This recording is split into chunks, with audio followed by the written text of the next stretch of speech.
Assalamualaikum warahmatullahi wabarakatuh. Salam pembelajaran.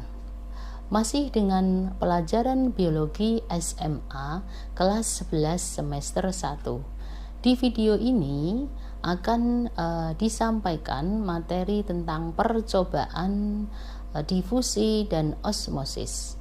Adapun praktikum sederhana ini dapat dilakukan di rumah masing-masing dengan menggunakan peralatan dan bahan yang ada di rumah. Selamat mengikuti.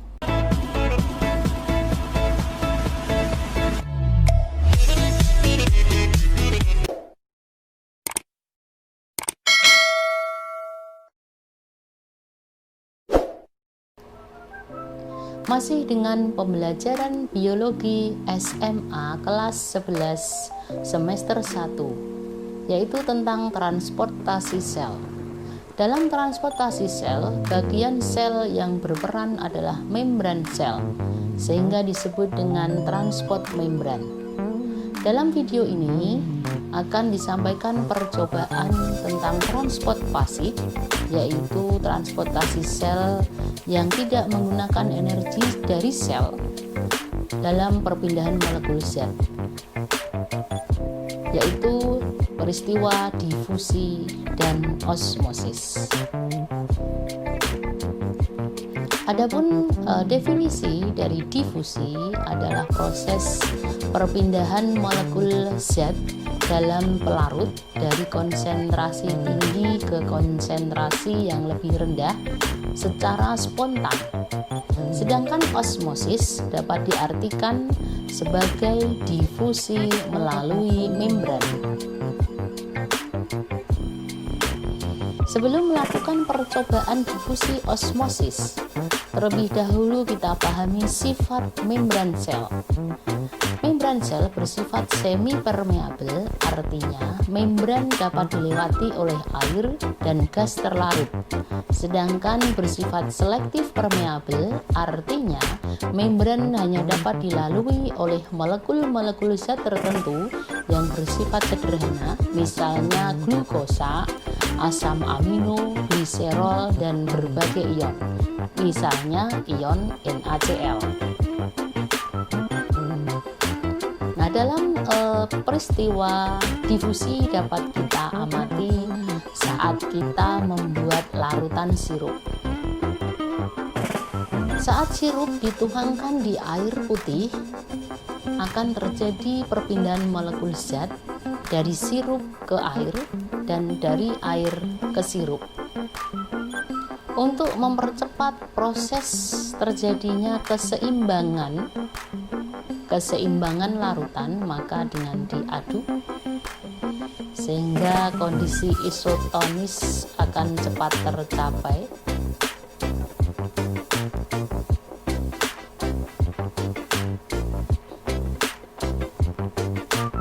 Adapun pembahasan tentang peristiwa difusi. Saat difusi, konsentrasi air di air lebih tinggi dibandingkan dengan konsentrasi air di sirup. Sedangkan konsentrasi sirup di air lebih rendah dibandingkan konsentrasi sirup di sirup. Sehingga peristiwa difusi terjadi.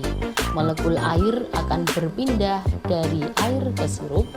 Sebaliknya, molekul sirup di sirup akan berpindah ke air untuk mencapai kondisi seimbang atau isotonis.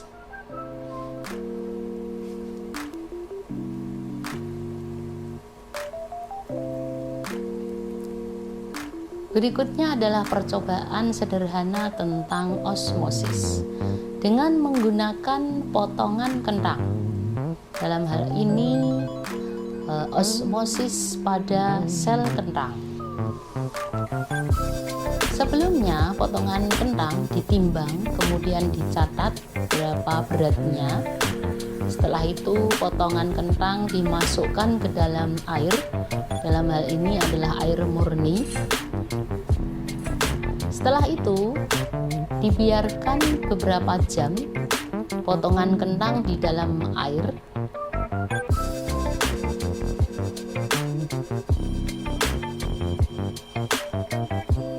Setelah beberapa jam, potongan kentang tersebut diambil kemudian ditimbang kembali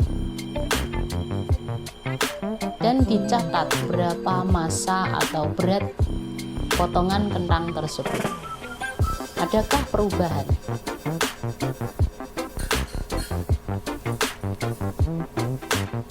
Adapun pembahasan tentang peristiwa osmosis. Saat osmosis, konsentrasi air di luar sel lebih tinggi dibandingkan dengan konsentrasi air di dalam sel. Sedangkan konsentrasi amilum di luar sel lebih rendah dibandingkan konsentrasi amilum di dalam sel. Maka akan terjadi molekul air berpindah dari luar sel ke dalam sel untuk menuju keseimbangan. Sedangkan molekul zat amilum di sel kentang karena berukuran besar sehingga tidak dapat melewati membran sel. Nah, dalam percobaan ini, osmosis dapat diartikan sebagai perpindahan molekul zat pelarut dari larutan hipotonik atau yang bersifat encer ke larutan hipertonik atau yang bersifat lebih pekat melalui membran sel. Dalam hal ini adalah sel kentang.